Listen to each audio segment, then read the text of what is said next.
O verão vem chegando e como as pessoas ficam mais tempo expostas ao sol, a chance de desenvolver câncer de pele aumenta. Por isso, a prevenção é fundamental. O uso de um bom protetor solar é obrigatório, além de outras medidas que podem evitar o surgimento da doença. É o que você confere no quadro Saúde e Segurança no Trabalho de hoje.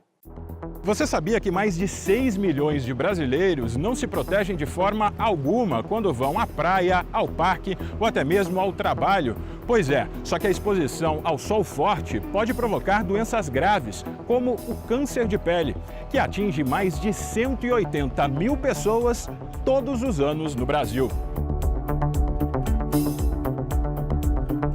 A infância pobre no interior levou Alice a começar a trabalhar ainda muito cedo.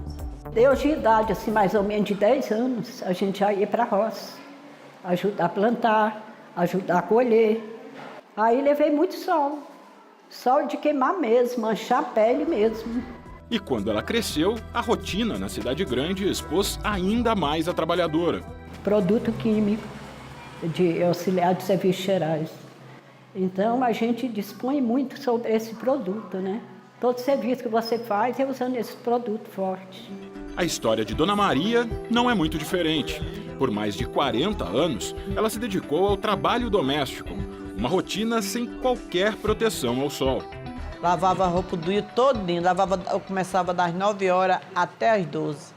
De 1 hora era no ferro de engomar, direto. Vivi minha vida assim. E muito tempo exposta ao sol? Exposta ao sol, o braço, só cobria isso aqui, ó. Mas era disposto ao sol. Foi já perto dos 70 anos que as duas começaram a sentir irritações na pele. Os sintomas variam bastante. Enquanto uma apresentou queimações nos ombros e embaixo dos braços, a outra teve pequenos caroços no rosto, que lembravam espinhas. Os primeiros sintomas eram muita coceira, queimava e dava calafrio também, fetia assim como se tivesse com febre. Esquentava muito a pele. Muito quente mesmo. E uma coceira que não tinha nada que parava. Eu coçava tanto que feria. Quando eu venho para cá, que está com muito sol, eu venho com uma sombrinha e um chapéu que ele mandou. Ele mandou até fazer umas blusas brancas de manga aqui, para mim andar com os braços cobertos, porque é uma coceira direta. Depois de procurar um dermatologista, as duas descobriram que estavam com câncer de pele. Doença que matou mais de 3.300 brasileiros só no ano passado. O principal fator de risco desse tipo de tumor é a exposição à radiação solar UVB, os raios ultravioletas. A maioria dos casos ocorre em mulheres, mas os homens não estão imunes. Pessoas com a pele clara e que vivem em estados localizados próximo à linha do Equador têm mais chance de desenvolver a doença, que corresponde a mais de 30% de todos os tumores malignos registrados no Brasil. Profissionais que trabalham ao ar livre e estão mais expostos ao sol, como garis, salva-vidas ou vendedores ambulantes, têm maior chance de, ao longo da vida, desenvolverem algum tipo de câncer de pele. Se você usa a exposição solar ou precisa ficar exposto durante o seu trabalho, você está acumulando doses de radiação. E isso, ao longo do tempo, favorece o aparecimento desse tipo de doença. Os tumores de pele do tipo não melanoma, eles ocorrem, obviamente, mais em áreas do corpo que estão mais expostas. Então, normalmente, é na face, nos ombros, nos braços, áreas que pegam a radiação diretamente. Quanto mais cedo o câncer de pele for diagnosticado, maiores as chances de cura. Mas como identificar a doença? Esse tumor se divide em 2 tipos. O mais comum é o não melanoma, com chance de cura elevada na faixa dos 90% aos 95%, ele tem como principal característica feridas avermelhadas ou aquelas casquinhas que nunca cicatrizam. Já o melanoma lembra uma pinta e, ao longo do tempo, costuma mudar de cor.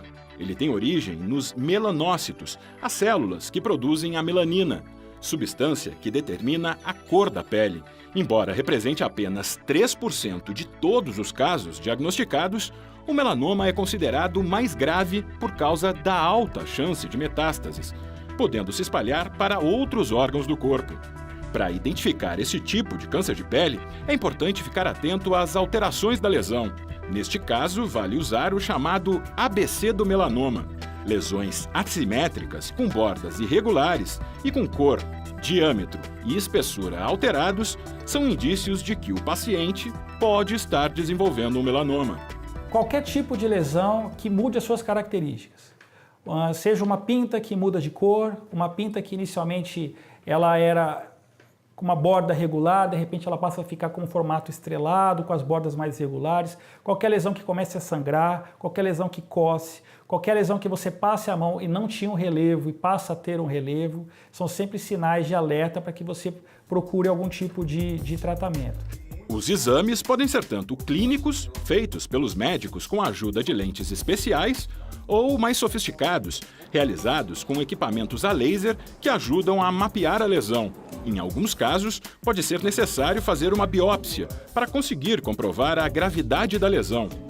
Aqui a gente pode ver um sinal que é um pouco assimétrico, né? Ele tem esses glóbulos um pouco mais lateralizados, então eles não estão distribuídos de uma forma homogênea, né? Estão mais numa lateral e também um pouco na periferia da lesão aqui. Então isso chama bastante atenção para o dermatologista, que já é um sinal que não está homogêneo e que talvez ele precise ser retirado para confirmar esse diagnóstico. O exame pode ser repetido daqui a um ano, então eu vou comparar essa mesma lesão, ela vai ser colocada lado a lado a evolução dela em um ano. Se houver alguma alteração significativa, permite a gente intervir de uma forma precoce também, e um caso que às vezes passaria despercebido só no exame clínico. Na maioria das vezes, o tratamento costuma ser simples. Já os casos mais graves precisam ser removidos com cirurgia e podem envolver até afastamento de trabalho. Segundo o INSS, nos últimos 5 anos, mais de 17 mil trabalhadores em todo o Brasil ou se aposentaram ou receberam algum tipo de auxílio-doença por causa do câncer de pele. Você imaginar que o paciente pode fazer um tratamento com câncer de pele mais tranquilo, com um tipo de pomada ou nitrogênio líquido, por exemplo, a demanda por um afastamento profissional, em princípio, ela é bem menor. Mas você chega ao extremo, por exemplo, de tratamento cirúrgico, onde você faz necessário, às vezes, uma ressecção muito ampla, com rotação de retalhos, o afastamento ele é bem maior, às vezes até da ordem de 1, 2, 3 meses afastado, dependendo do tipo de tratamento e às vezes até da reconstrução a que o paciente foi submetido. Conforme a idade avança, os riscos também aumentam. Por isso, é importante começar a se cuidar desde cedo. E aí, vale seguir as dicas dos especialistas. Reforce o uso de protetor solar e evite pegar sol das 10 horas da manhã às 4 da tarde. O uso de roupas longas e sombrinhas também é recomendado. Qualquer tipo de exposição, seja ocupacional ou recreacional, constante, de uma maneira mais frequente, você acaba, ao longo da sua vida, aumentando o risco de incidências de câncer de pele, propriamente dito. Existem outros fatores de risco que contribuem, tá? Por exemplo, drogas imunossupressoras ou qualquer doença que diminua a sua imunidade, pós-transplante, AIDS, eventualmente pacientes que usam corticoide muito tempo, tem um fator de risco maior para o aparecimento de câncer de pele, tá? Mas sem sombra de dúvida, a exposição solar é o maior fator de risco.